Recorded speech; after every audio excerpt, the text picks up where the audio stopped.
Bismillahirrahmanirrahim. Assalamualaikum warahmatullahi wabarakatuh. Alhamdulillah rabbil alamin. Wassalatu wassalamu ala asyrafil anbiya'il mursalin wa ala alihi washabbihi ajma'in.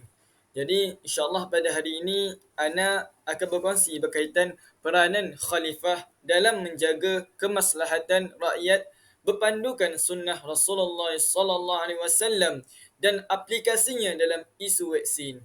Baiklah, tuan-tuan puan sekalian, kita harus fahami khalifah ini bermaksud pemimpin ataupun wakil ataupun gelaran ketua agama dan raja di sesebuah negara Islam, yang mana kita tahu sewaktu kewafatan Nabi Muhammad, baginda Nabi Muhammad sallallahu alaihi wasallam, kita tahu yang Sayyidina Abu Bakar yang menggantikan dan merupakan khalifah pertama selepas kewafatan Nabi Muhammad, baginda Nabi Muhammad sallallahu alaihi wasallam.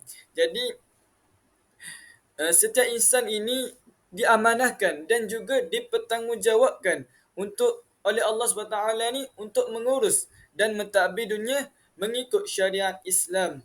Jadi kita tahu peranan khalifah ni memang begitu besar dalam menjaga kemaslahatan untuk kebaikan rakyat berpandukan sunnah Rasulullah SAW dan aplikasinya dalam isu vaksin. Baiklah puan-puan, kita kena faham vaksin adalah sejenis bahan yang mana dapat membantu untuk mencegah sesuatu penyakit.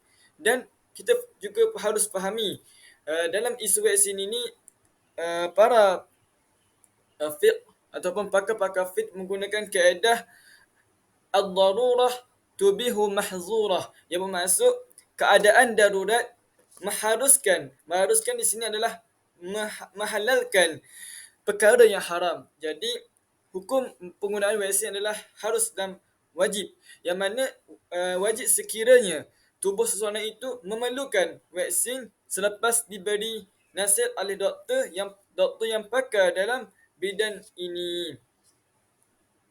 Baiklah tuan-tuan semua, keputusan ini juga selari dengan kita tahu firman Allah SWT dalam surah Al-Baqarah ayat 91-95, wala tulqu biaidikum ila tahlukah, yang bermaksud janganlah kamu sengaja mencapatkan diri kamu ke dalam bahaya kebinasaan dengan bersikap bakhil. Dan juga sebuah hadis yang diriwayatkan oleh Abu Sa'id Al-Khudri radhiyallahu anhu bahawa Rasulullah SAW bersabda, la darari wa la dararan, yang bermaksud tidak boleh melakukan sesuatu yang memudaratkan dan tidak boleh memberikan mudarat kepada orang lain. Jadinya keputusan kerajaan mengeluarkan hukum vaksin adalah harus dan wajib juga disokong oleh kaedah-kaedah fiqh seperti ad-dararu yuzalu, iaitu kemudaratan itu mestilah dihilangkan. Jadi kerajaan mewajibkan dan juga penggunaan vaksin adalah untuk memberi untuk supaya memujumus kepada perkara kebaikan dan juga kemaslahatan rakyat. Jadi baiklah tuan-tuan semua, kita pergi kepada antara peranan khalifah dalam menjaga kemaslahatan ummah ketika berlakunya pandemik COVID-19 adalah pertama sekali seorang pemerintah haruslah menjadi suri tauladan kepada rakyat, yang mana pemerintah haruslah menjadi orang yang pertama atau menjadi contoh untuk mengambil vaksin supaya rakyat ni lebih yakin untuk mendapatkan vaksin.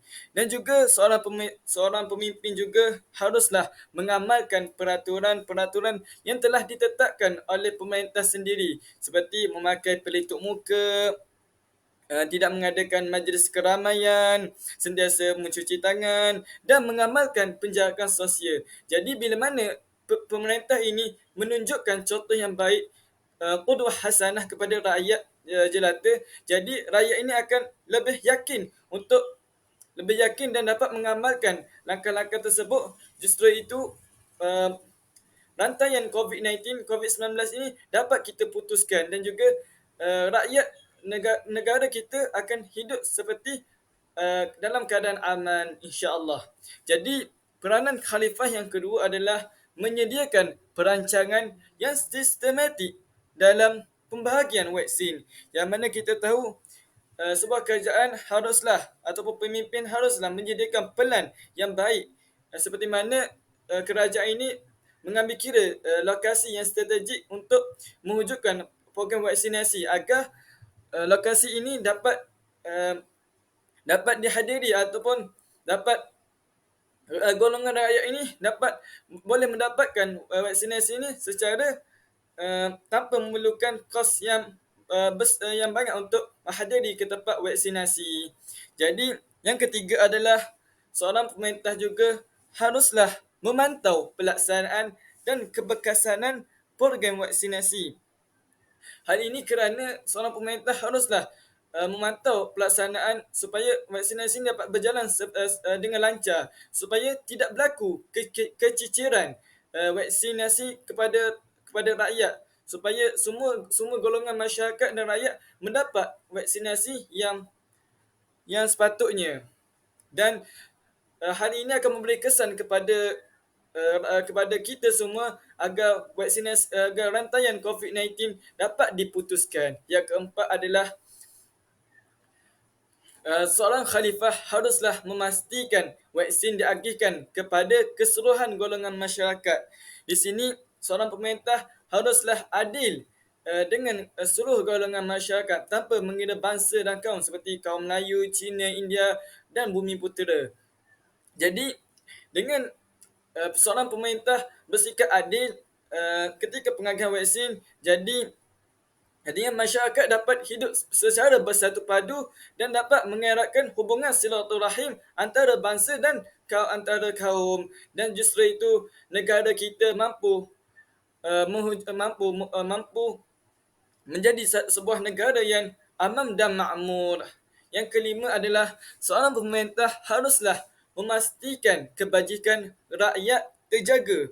Jadi ketika kita sebagaimana kita tahu, ketika pandemik COVID-19, rakyat sangat terkesan dengan pandemik COVID-19 seperti kehilangan kerja, tidak dapat melakukan aktiviti-aktiviti sosial. Jadi peranan pemerintah amat penting ketika ini seperti menyalurkan bantuan-bantuan kepada rakyat seperti memberi beras, bantuan-bantuan harian, minyak masak, dan juga seorang pemerintah haruslah menjalinkan hubungan diplomatik dengan negara luar kerana supaya bekalan vaksin yang kita dapati daripada negara lain mencukupi untuk kepada semua rakyat, dan justru itu seorang pemimpin haruslah memastikan kos penyediaan vaksinasi mencukupi agar seluruh golongan masyarakat di Malaysia dapat menikmati vaksin itu, dan juga kesannya mampu memutuskan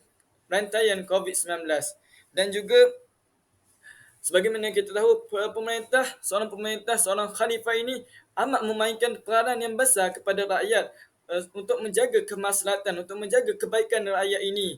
Sebagaimana Nabi Muhammad SAW yang menjaga rakyatnya. Jadi dalam Islam mengajar kita dalam menghadapi isu penyakit ini ada 4. Yang pertama sekali, Islam mengajar kita agar kita ni berdoa kepada Allah SWT. Jadi antara doa yang kita boleh amalkan adalah Allahumma inni a'udzubika minal baras wal junun wal juzam wa min sayyi'il asqam. Doa ini boleh diamalkan ketika mana kita ni menghadapi musibah.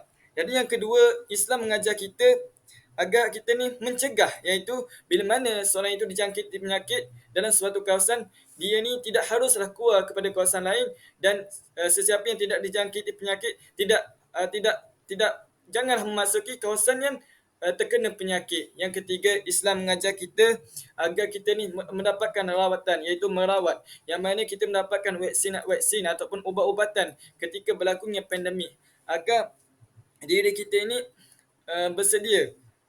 Yang keempat adalah Islam mengajar kita agar kita bertawakal kepada Allah SWT, menyerahkan urusan kita kepada Allah SWT, supaya Allah ini merahmati kehidupan kita. Jadi insya-Allah setakat itu daripada perkongsian ana pada hari ini.